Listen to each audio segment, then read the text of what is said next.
Сайн бацхан уу хүүхдүүдээ? Багш нь өнөөдөр өөрийн хотдоо хэрхэн соёлтой байх, олон нийтийн газар буюу гудамж талбайд биеэ хэрхэн зөв авч явах тухай мэдээлэл өгье. Хүүхдүүдээ өөрсдийн амьдардаг хотдоо биеэ зөв авч явах, бусдаа хэрхэн яаж үлгэр дуурайл болох вэ? Та нар юу гэж бодож байна?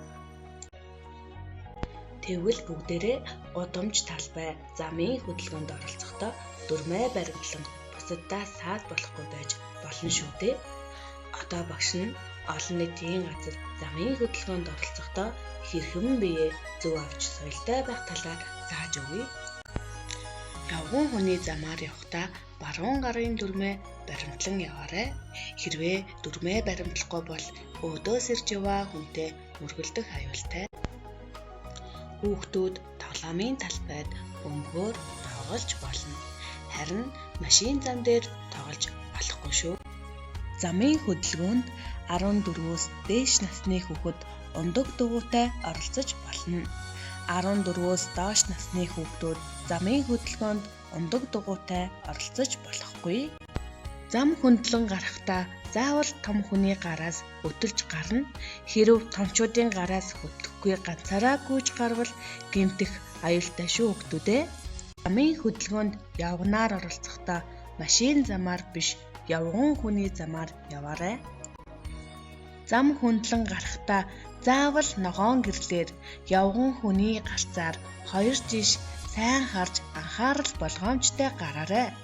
Хоорондоо ярилцаж гарцаар гарахдаа удаж анхаарлаа сарниулж болохгүй шүү.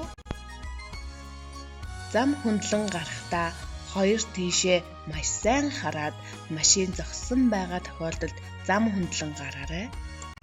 Олон нийтийн унаа буюу автобуснаас буугаад зам хөндлөн гарахдаа автобусны араар таарч гарна. Нийтийн тээвэр хүлээхдээ заавал зориултын зогсоол дээр хүлээн.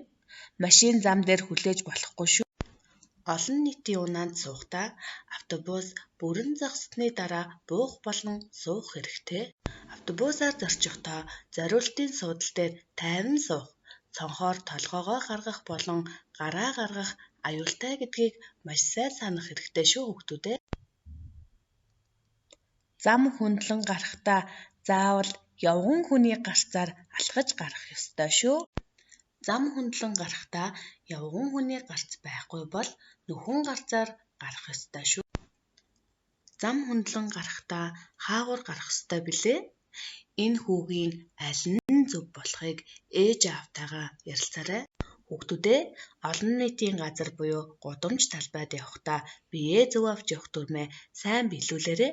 Хотын хөгжилд маань хүүхэд бүрийн оролцоо чухал шүү.